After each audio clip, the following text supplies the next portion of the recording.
बिहार विधानसभा निवडणुकीत खरे तर त्या आधीपासून प्रशांत किशोर आणि त्यांच्या नव्या राजकीय पक्षाची बरीच चर्चा झाली। आम आदमी पक्षाचे बिहारी संस्करण म्हणून या पक्षाकडे पाहिले जात होते। आम आदमी पक्षाचे राजकारण टिकून राहिले, पुढे काही प्रमाणात फोफावले, याला कारणीभूत ठरले त्या पक्षाला त्यांच्या पहिल्या निवडणुकीत मिळालेले यश।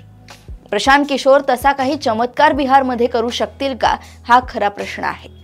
आम आदमी पक्षाला दिल्लीनंतर पंजाबमध्येही यश मिळाले, कारण त्या राज्यात प्रस्थापित दोन्ही पक्षांविषयी लोकांमध्ये प्रचंड नाराजी होती। त्यामुळे तिसरा पर्याय म्हणून पंजाबच्या जनतेने आम आदमी पक्षाची निवड केली। प्रशांत कुमार यांचे आकलन देखील असेच काहीसे होते। नितीश कुमार सरकारबद्दल लोकांमध्ये खूप नाराजी आहे आणि लालूंच्या पक्षावरील जंगल राजचा ठसा अजूनही कायम आहे। त्यामुळे बिहारच्या राजकारणात जी काही राजकीय पोकळी निर्माण झाली आहे किंवा होऊ पाहत आहे ती आपण भरून काढू शकतो।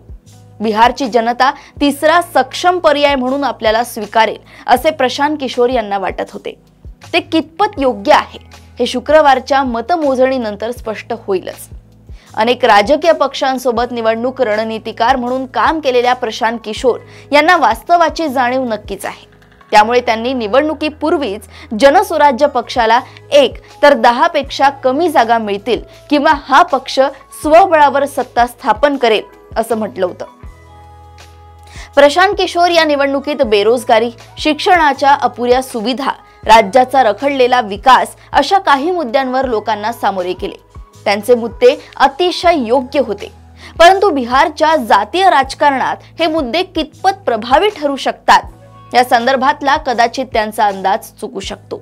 निवडणुकीच्या निकालाचे सर्वेक्षण करणाऱ्या संस्थांनी जो काही अंदाज समोर ठेवलाय त्यानुसार प्रशांत किशोर यांच्या पक्षाला अतिशय मर्यादित यश मिळत असल्याचं दिसतंय। हाच अंदाज वास्तवात परावर्तित झाल्यास प्रशांत किशोर यांना किमान 5 वर्षे प्रतीक्षा करावी लागणार। त्या प्रतीक्षेची त्यांची तयारी आहे का, हा देखील एक प्रश्नच आहे। अशाच राजकीय घडामोडी व अपडेट सोबत पुन्हा भेटूया देशोन्नती संपादकीयमध्ये। बघत रहा देशोन्नती। नमस्कार।